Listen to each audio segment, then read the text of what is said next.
அதிகாலை தமிழ் நேயர்களுக்கு வணக்கம். இப்போ நம்ம திரை விமர்சனத்துல பார்க்க போற படம் வந்து கிணத்த காணோம். என்னையா வேணும் சொல்லுங்கய்யா. நான் கற்பு எடுத்துட்டு தீவாரா நீ கோயில் பூசாரி அறிவியா? நீதான் நீரோட்டமாக சுத்திருச்சியா? கிணத்த காணோங்க படத்துடைய ஆடியோ லான்ச்சில் வந்து கருவழிநிப்பன் சார் ஒரு நல்ல இன்ட்ரெஸ்டிங்கான விஷயம் சொன்னார். வடிவேலுடைய ஒரு வார்த்தை, காமெடியான வார்த்தை, என்னடா கிணத்த காணோம் அப்படின்ட்டு. வடிவேலுடைய காமெடியான வார்த்தை வந்து ஒரு படத்தோட டைட்டில் ஆயிருக்கிறது முக்கியம் இல்லை. இன்றைய சூழலில் அரசியல்வாதிகளுக்கும் மற்ற சமூக பிரச்சனைகளுக்கு எல்லாத்துக்குமே வடிவேலோட டைட்டில் வசனங்களை வந்து நம்ம டைட்டில் யூஸ் பண்ண முடியும் அப்படின்னு சொன்னார். அது கலா யதார்த்தமாக அது இருக்குது அப்படிங்கிறத வந்து சொல்லியிருந்தார். இன்னொரு விஷயம் என்னன்னா, இந்த படத்தில் நான் ஒரு பாடல் எழுதியிருக்கேன், ஆனால் அதனால் விமர்சனத்தில் எந்த சமரசமும் பண்ண போகிறதில்ல. இருக்கிற விஷயத்தை நம்ம வந்து அப்படி நம்ம சொல்லிடுவோம். கிணத்த காணும் சுரேஷ் சங்கையா ஒரு அற்புதமான இயக்குனர். ஒரு கிடாயின் கருணை மனுவாக இருக்கட்டும், சத்திய சோதனை படமாக இருக்கட்டும், ரெண்டுமே நம்மளை வந்து ரொம்ப சூப்பராக என்டர்டெயின்மெண்ட் பண்ண படம்.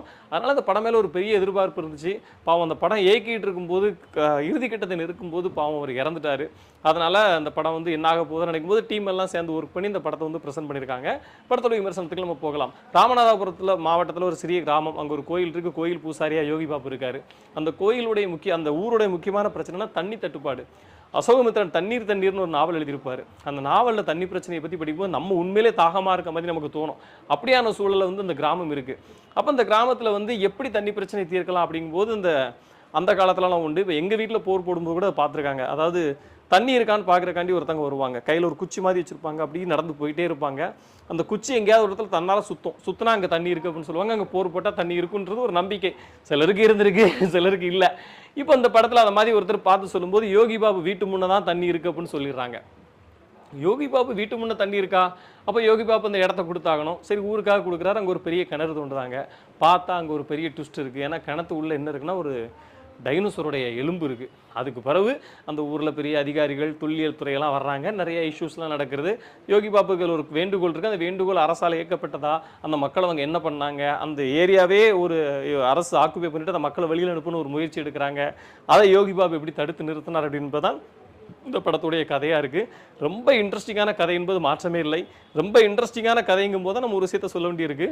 நம்ம ஆறுபாலா அப்படின்னு ஒரு நடிகர், கரெக்டாக சொல்லணும்னா சர்க்கார் படத்தில் வந்து விஜய் கூட காரில் வருவார். விஜய் 2 பேருக்குள்ள கான்வர்சேஷன் நடக்கும். விஜய் வந்து கேட்பார், என்னங்க நேற்று ஒரு பொண்ணு இப்படி எரிஞ்சு கொண்டுடுச்சு ஒரு குடும்பம் அப்படின்னு சொல்லும்போது, சார் இந்த மாதிரி இன்றைக்கி ஒரு விஷயம் நடக்குதா, இதை நாங்கள் ஃபார்வர்ட் பண்ணுவோம், அடுத்து ஃபார்வர்ட் பண்ணுவோம் அப்படின்ற மாதிரி ஒரு டைலாக் சொல்லுவார். ரொம்ப இன்ட்ரெஸ்டிங்கான சீன் அந்த படத்தில், ரொம்ப உருக்கமான சீன் அந்த படத்தில். அந்த ஆறுபாலா தான் அந்த கதையோட மூலகர்த்தா. அவர் தான் அந்த மூலக்கதையை வந்து இயக்குனர் கொடுத்தாரு. இயக்குனர் வந்து திரைக்கதை எழுதினாருங்கிறது ஒரு செய்தி. டைட்டில்லையும் ஆறுபாலா பேர் போட்டிருந்தாங்க. இப்போ என்னென்னா, யோகி பாபுடைய பெர்ஃபார்மன்ஸை பொறுத்த வரைக்கும் யோகி பாபு வந்து ரொம்ப டைட் ஷெட்யூலில் இருக்கக்கூடிய ஒரு நடிகர். அதனால் அவரை பிடிச்சி கொண்டாந்து கரெக்டாக ஃப்ரேமில் வைக்கிறதே பெரிய பாடு. ஆனால் அதுவும் இல்லாமல் அதெல்லாம் தாண்டி உள்ள ஃப்ரேமில் இறங்கிட்டு அந்த கேரக்டராக வாழக்கூடிய மனிதர் தான். நிச்சயமாக நல்ல நடிப்பை கொடுத்துருக்காரு.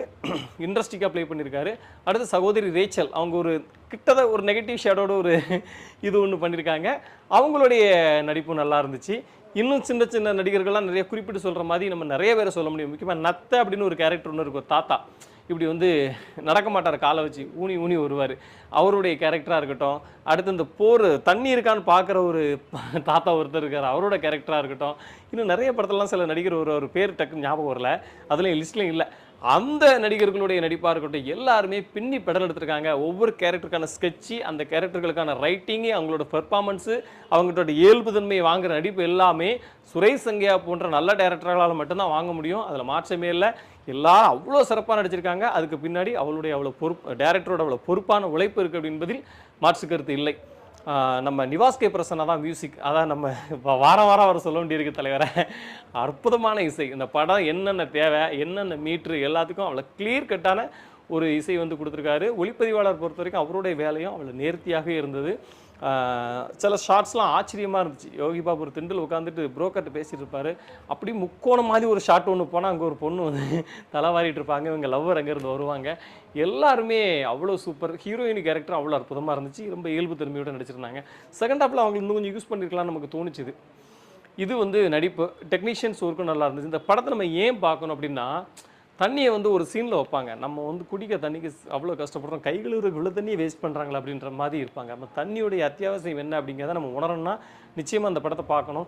இன்னும் கொஞ்சம் இன்ட்ரெஸ்டிங்காக செகண்ட் ஹாஃப் பண்ணியிருந்துருக்கலாம் அப்படின்ற மாதிரி தோணுச்சுது. மேபி அந்த டேரக்டர் இருந்திருந்தாருன்னா அது நடந்திருக்கும்னு நினைக்கிறேன். இருந்தாலும் நிச்சயமாக அந்த கணத்தை காண உங்களை என்டர்டைன்மெண்ட் பண்ணுங்கிறது மாற்றுக்கிறது இல்லை. தியேட்டரில் போய் பாருங்கள். நன்றி, வணக்கம்.